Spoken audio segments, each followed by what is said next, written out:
جو میرے ادھر بزرگ تھے، میں وہ لاہور سے نا واپس آیا تو حضرت نے دیکھ لیا ہوگا مجھے، تو آپ نے ایک چھوٹا بچہ بھیج کے تو مجھے بلایا، تو میں حضرت کی خدمت میں حاضر ہو گیا. تو 1000 کا نوٹ نکال کے نا مجھے پکڑا کے پہلے، تو پھر بعد میں کہتے ہیں مولوی جی جی کام کریے تو ساڈا کر دیو گے. میں جناب آپ ایک کہندے 1000 کہو میں 1000 کر دیا. فرمانے لگے بھائی اب میں تو لاہور جا نہیں سکتا، تو تم ذرا لاہور جاتے رہتے ہو. تو یہ لاہور ایک مزار ہے بابا چھتڑی والی سرکار، ٹھیک ہے.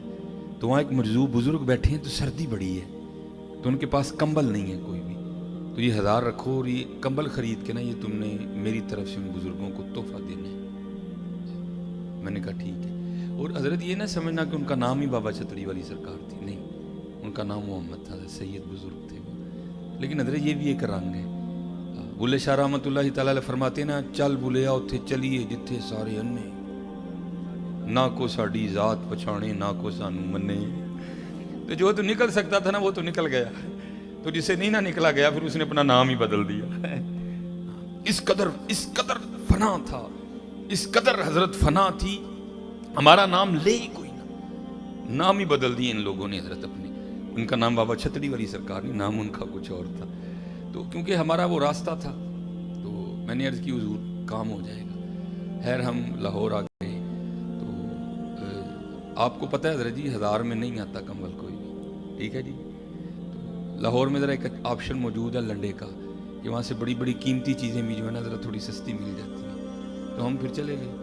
ہم نے وہاں بحث کر کے اپنے خان بھائی سے نا ایک بڑا گرم سا کمبل 800 میں لے لیا، 200 میں نے بچا لیے کہ جب سیالکوٹ واپس جاؤں گا نا تو بابا جی کو جا کے 200 دوں گا تو بڑے خوش ہوں گے.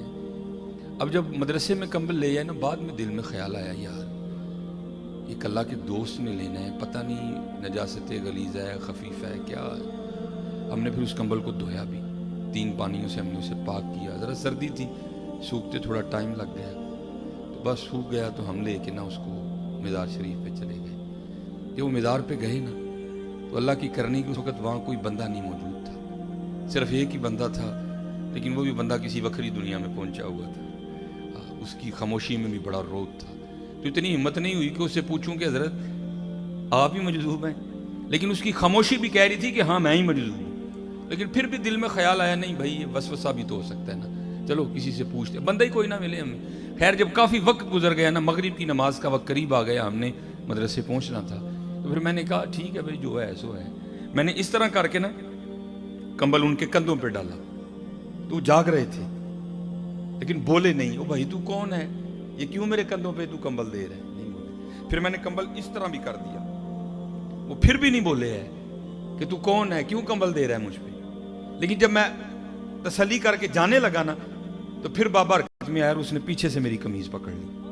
جب انہوں نے قمیض پکڑی تو میں بھی رک گیا، اور میں نے مڑ کے نا ان کی جانب دیکھا تو پھر مجھے مخاطب کر کے کہتے ہیں مولوی جی کمبل تے دے چلے ہو، جڑا 200 بچیا وہ بھی تے دے کے جاؤ نا. کمبل تے دے چلے ہو، جڑا 200 بچیا وہ بھی تے دے کے جاؤ نا. اوئے ہوئے حضرت اس نے میرے پیروں کے نیچے سے زمین نکال دی. میرا پہلا چٹکا تھا کہ میں نے 11 KV کو ہاتھ ڈالا. اس نے میرے پیروں کے نیچے سے زمین نکال دی. سخت سردی تھی لیکن میرے سارے وجود پہ پسینہ آ گیا. میں گھبرا گیا یار یہ بابا کیا چیز ہے. وہ 130 کلومیٹر کا فاصلہ ہے سیالکوٹ اور لاہور میں، لیکن لاہور میں بیٹھے بھی اسے پتا ہے کہ کمبل کا 1000 دیا گیا ہے. اس کو یہاں بیٹھے بھی پتا ہے کہ کمبل 800 میں خریدا گیا ہے. اس کو یہاں بیٹھے بھی پتا ہے کہ 200 بچ گیا جو اس کی جیب میں ہے. تو پھر اس دن میں سیکھ کے آیا تھا، چاہیں تو اشاروں سے اپنی کایا ہی پلٹ دیں دنیا کی، یہ شان ہے خدمتگاروں کی، سرکار کا علم کیا ہوگا ہے حضرت. اللہ اکبر یا رسول.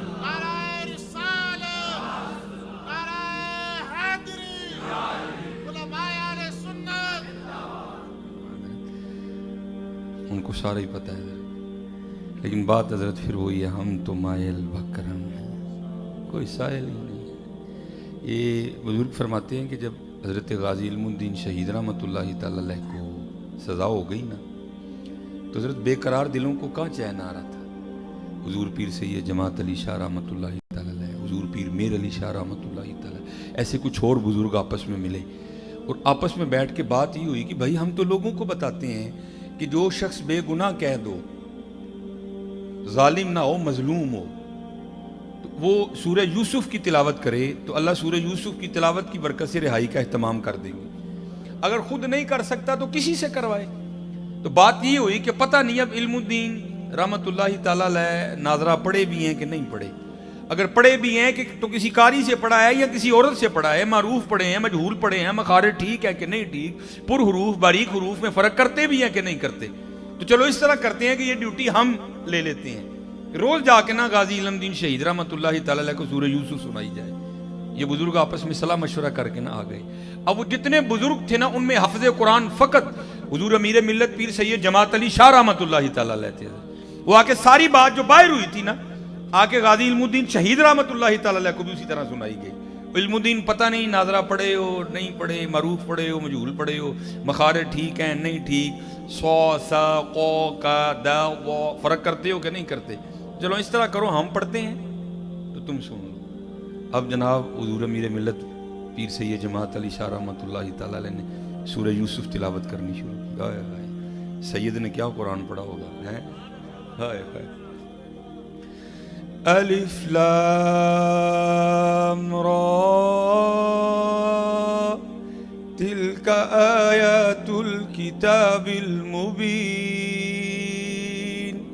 انا انزلناه قرآنا عربیا لعلکم تعقلون۔ کیا سید نے قرآن پڑھا ہوگا، لیکن یہاں سٹیج پہ علماء بیٹھے ہیں، بندہ جب پڑھ رہا ہو نا حضرت بس تھوڑی سی توجہ ہٹنے کی دیر ہے غلطی ہو جاتی کوئی نہ کوئی، بس بے خودی تاری تھی حضرت پہ، تھوڑی سی توجہ ہٹی تو قبلہ زبر کو زیر پڑ گئے۔ تو غازی علم الدین شہید رحمۃ اللہ تعالیٰ نے ادباً ہاتھ جوڑ کے عرض کیا حضور سید پاک کو، بڑے لوگ کو ڈر لگ رہا ہے لیکن پڑھ آپ کلام الہی رہے ہیں، ذرا توجہ فرمائیں، آپ زبر کو زیر پڑ گئے ہیں، ذرا توجہ فرمائیں، آپ زبر کو زیر پڑ گئے ہیں۔ حضرت رک گئے۔ پہلی بات تو اس بات پہ رانگی ہوئی کہ ہم تو یہ سمجھ کے آئے تھے پتہ نہیں ناظرہ بھی آتا ہے کہ نہیں، اور اس نے ایک پکے حافظ قرآن کی غلطی نکال دی۔ پھر قبلہ نے غلطی کی طرف توجہ کی تو غلطی بھی ٹھیک تھی، تو حیران ہو کے پوچھا علم الدین ہم تو یہ سمجھ کے آئے تھے پتہ نہیں تجھے ناظرہ بھی آتا ہے کہ نہیں آتا، اور تو نے ایک پکے حافظ قرآن کی صحیح غلطی نکالی، اور یہ کیا ہے؟ تو عرض کی حضور آپ وہ ہیں جنہوں نے پھٹیوں پر بیٹھ کر اساتذہ سے پڑھا ہے، اور علم الدین وہ ہے جس نے نگاہ مصطفیٰ سے پڑھا ہے۔ ہاں حضرت اللہ یا رسول